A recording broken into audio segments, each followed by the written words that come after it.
జూపుడి గారు ఫైనల్గా అదే ఇప్పుడు స్కిప్ చేయడానికే ఇదంతా జరుగుతుందని మీ బలమైన ఉద్దేశమా? ఒకటి సార్, అంటే స్కిప్ చేయడానికి అవకాశాలు ఎక్కువ కనపడతా ఉన్నాయి. ఎందుకంటే సైంటిఫిక్ క్యారెక్టర్ ప్రాసెస్లో ఎక్కడా కనపడటం లేదు. ఏది మనకి సెంట్రల్ గవర్నమెంట్ ఫండ్ ఒకటి వస్తుంది, విత్ ఇన్ ది ఆ పీరియడ్లో మనం ఎలక్షన్స్ పెట్టాలి, కొన్ని వేల కోట్ల రూపాయలు మనం మిస్ అవుతున్నాం అనేది ఒకటి కనబడుతుంది. కానీ నిజంగా లోకల్ బాడీస్కి ఒక కొత్త లీడర్షిప్ని మనం ఇచ్చి పార్టీనో లేకపోతే ప్రభుత్వాన్ని నడపాలా అన్నది ప్రభుత్వానికి లేకపోతే కూటమికి సరిగా అది వాళ్ళ కోరికలాగా కనపడటం లేదు. నంబర్ 1. నంబర్ 2, మాకు ఒక అపోజిషన్ పార్టీగా మేము ఎలా ఆలోచిస్తామంటే, మామూలుగా అందరూ ఆలోచిస్తారా అంటే అందరూ కూడా ఆలోచించాలి అపోజిషన్ పార్టీలో. మేము ఇందాక పురుషోత్తమ రెడ్డి గారు చెప్పినట్టుగా మాకు ముఖ్యమని కాదు, ముఖ్యమా లేకపోతే అప్రస్తుతమని కాదు, మేము ఈ అవకాశాన్ని సద్వినియోగం పరుచుకుంటాం, గెలవడానికే ప్రయత్నం చేస్తాం. ఎందుకు చేస్తాం? యాంటీ ఇన్కంబెన్సీ ఇప్పుడున్నటువంటి ప్రభుత్వం మీద ఏ లెవెల్లో ఉందో, ఆ డిగ్రీ ఆఫ్ డిఫరెన్స్ ఎంత ఉందో రేపు జరగబోయే ఎన్నికలకి ఇది ప్రీ ఫైనల్గా మేము భావించే క్రమంలో గ్రాస్ రూట్ లెవెల్లో మాకున్నటువంటి స్ట్రక్చరల్ ఫంక్షనింగ్ క్యాడర్ ఏదైతే ఉందో పార్టీ, దాన్ని ప్రూవ్ చేసుకోవటం కోసం మా నాయకుడు చాలా స్పష్టంగా జగన్మోహన్ రెడ్డి గారు మాకే ఒక వార్నింగ్ ఇవ్వటం జరిగింది. ఏంటది?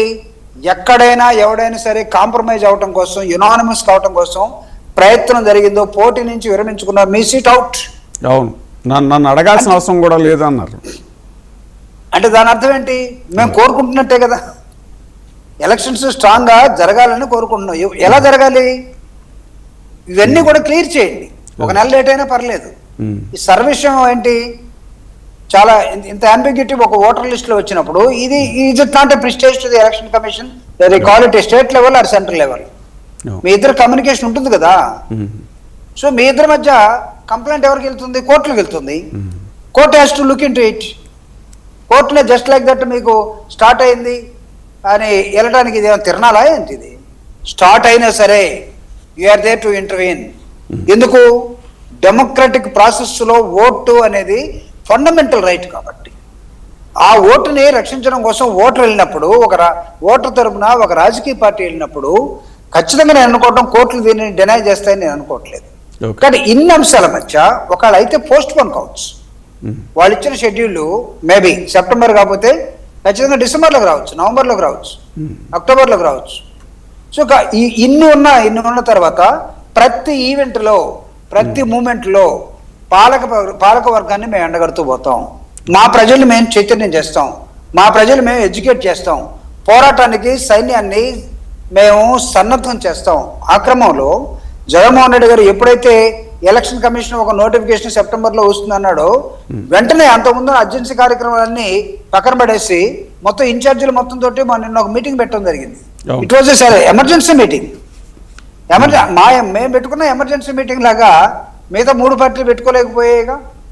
అటు బీజేపీ పెట్టలేదు, జనసేన పెట్టలేదు, తెలుగుదేశం పెట్టలేదు. ఎందుకని?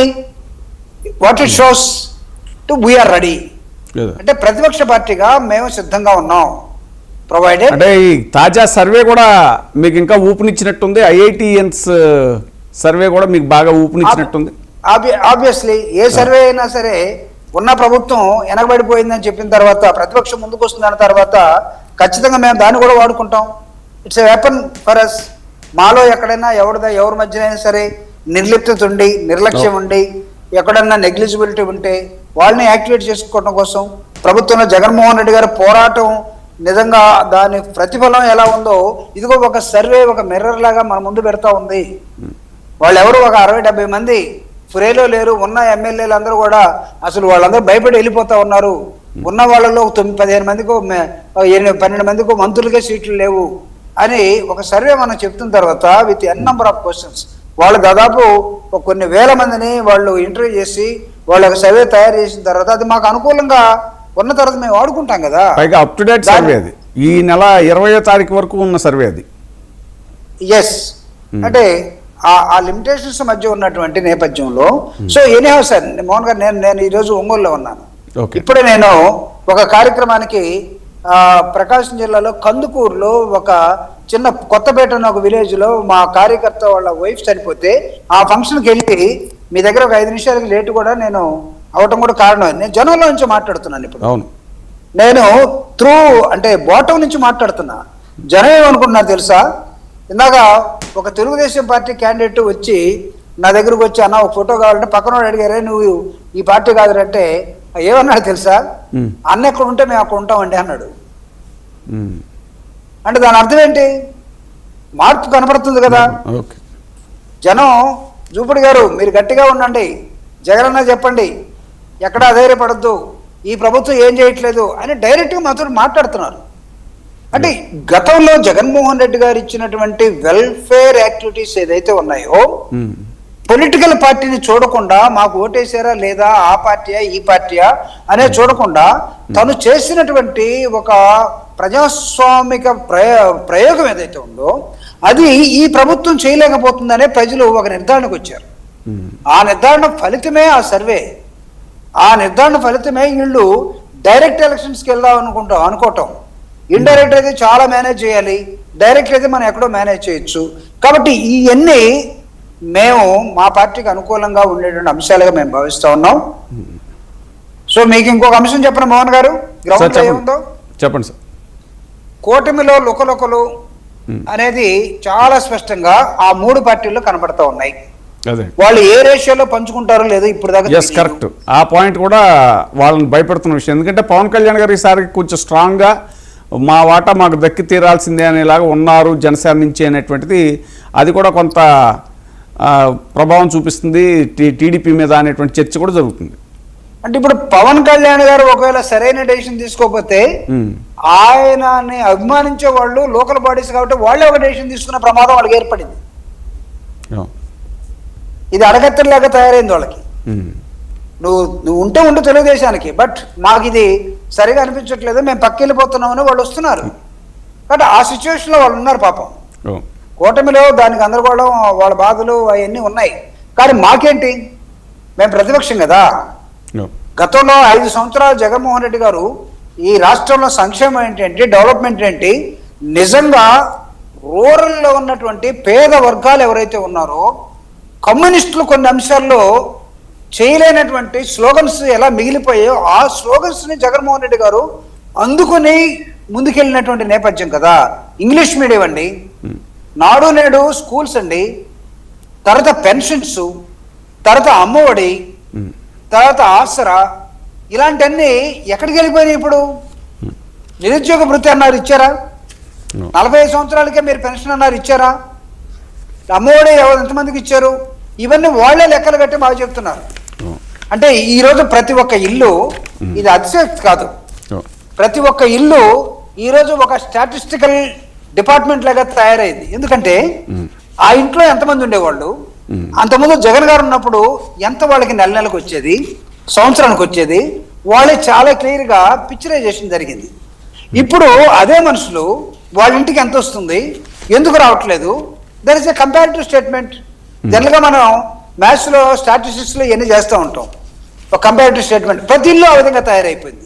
ప్రతి గ్రామం మాట్లాడుతూ ఉంది, ప్రతి ఊరు మాట్లాడుతూ ఉంది, ప్రతి ఓటర్ మాట్లాడుతూ ఉన్నాడు. సో ఈ నేపథ్యంలో లోకల్ బాడీ ఎలక్షన్స్లో ప్రభుత్వానికి ఖచ్చితంగా ఎదురు దెబ్బ తగలబోతా ఉంది. మేము జాగ్రత్త పడటం కోసం మా నాయకుడు 360 degrees టైం స్పేర్ చేసి చాలా సీరియస్గా పార్టీ నాయకులకు కూడా, కార్యకర్తలను విస్మరించిన నాయకుడు ఎవడైతే ఉన్నాడో తాట తీస్తానని చెప్పాడు. ఎవడైతే పార్టీ ప్రోగ్రామ్స్ చేయలేకపోతున్నాడో అని చెప్పేశాడు. ఈ సర్వేలో అన్నీ మీకు ఫేవర్గానే ఉన్నాయి. కానీ ఒకటేంటంటే వాళ్ళు ఫైండింగ్ చేసింది, ప్రైవేట్ సెక్టార్లో మాత్రం ఉద్యోగులు మాత్రం ఇప్పటికీ కూటమి వైపు ఉన్నారు. 46.5% కూటమి వైపు ఉంటే 44.5% వైఎస్ఆర్ కాంగ్రెస్ పార్టీ వైపు ఉన్నారు అనేటువంటిది అదొక ఫైండింగ్ కూడా ఉంది. మీకు కొంచెం నెగిటివ్గా అది ఉండొచ్చు సార్. ఎందుకంటే నార్మల్గా ఎంప్లాయీస్ జనరల్గా ఏం చూస్తారంటే పబ్లిక్ సెక్టర్ అయినా, గవర్నమెంట్ అయినా, ప్రైవేట్ అయినా, మిక్స్డ్ అయినా సరే వాళ్ళకి కొన్ని నిర్దిష్టమైన ప్లానింగ్ ఉంటుంది. నేను మినిస్టర్ ఆఫ్ డిఫెన్స్లో ఒక 18 years ఉద్యోగంలో ఉండి ఒక 19 yearsగా మళ్ళీ రాజకీయాల్లో ఉన్న వ్యక్తి నేను. I know the mentality of the employee. మళ్ళీ వాళ్ళ ఫైండింగ్లో మళ్ళీ వాళ్ళ సర్వేలో ప్రభుత్వ ఉద్యోగులు కూడా యాంటీగానే ఉన్నారు గవర్నమెంట్కి, కానీ ప్రైవేట్ ఉద్యోగులు మాత్రం కూటమి ఫేవర్గా ఉన్నారు అనేటువంటిది. అదే అంటే వాళ్ళ ఫైండింగ్లు అలా వచ్చిందేమో కానీ Okay. మనం యాజ్ ఏ హోల్ ఒక యూనిట్ గా ఎంప్లాయీస్ మనం చేస్తే అవును నార్మల్ గా ప్రైవేట్ ఎంప్లాయీస్ ఎప్పుడు సాటిస్ఫైడ్ గా ఉండరండి.